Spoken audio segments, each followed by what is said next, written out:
In 3 years of its first flight, the Eagle has broken multiple records.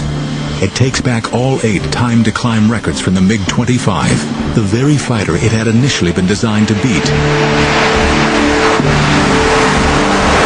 With performance levels like these, other countries are quick to express interest in acquiring F-15s. Israel is the first foreign power allowed to buy it, and the experience of one Israeli pilot soon proves how durable the F-15 can be. Captain Zvi Nadavi experiences a pilot's worst nightmare when a training exercise goes horribly wrong. He is flying a simulated airfield defense mission and is tasked with intercepting hostile aircraft when disaster strikes. I saw what in hindsight was the number 3, which is the leader of the rear pair, and he was upside down, and I was at around 14,000 feet, and I shot a missile. Even though he was upside down, he continued to go up. And I was like this, so it was stomach to wing. We couldn't see each other. And we collided.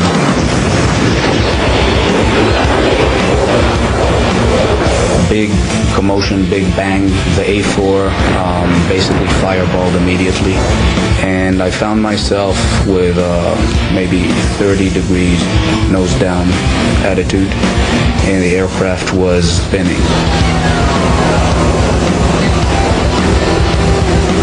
Right after the crash, I told my navigator, prepare to eject, we're going to eject.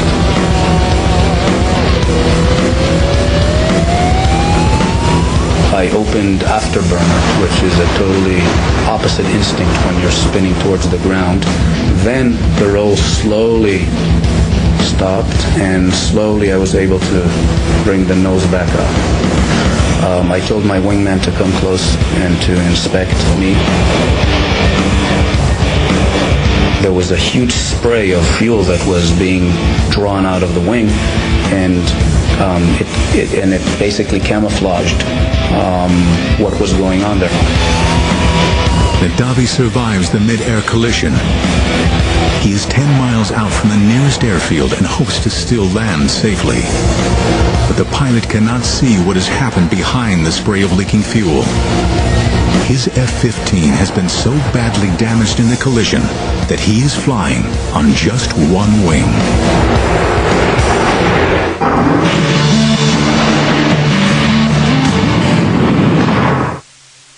On last week's episode of The Revolution. After a devastating mid-air collision, Captain Zvi Nadavi finds himself flying a seriously damaged F-15. Somehow, he is able to regain control over his aircraft and attempt a landing. I approached the airfield.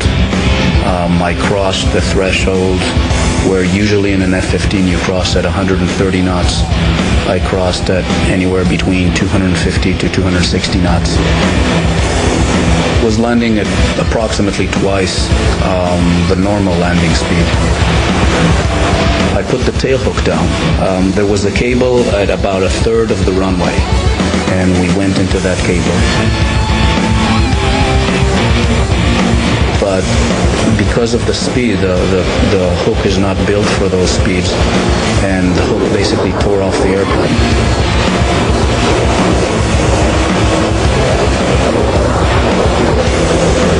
We stopped maybe 20 feet short of the barrier. As I was running at the last 50 knots, bleeding off, my wingman said, "You're not going to believe what you flew on." And I opened the canopy, and I reached back to shake the hand of the navigator. And as I was reaching back, that was the first time that I looked and I saw that I didn't have a wing on the right-hand side. It's highly likely that if I would have seen it clearly, I would have ejected, because it was obvious you couldn't really fly an airplane like that. I don't think any other aircraft could have taken that amount of damage, or that portion of its flight surfaces removed and continued to bring us home safely.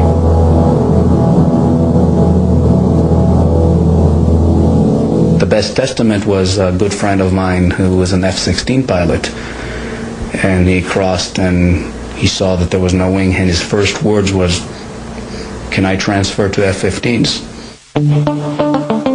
It should be aerodynamically impossible for an aircraft to fly with one wing missing. McDonnell Douglas sends a team to investigate the incident. Their first inclination was it was a taxiing accident. It couldn't happen in the airplane.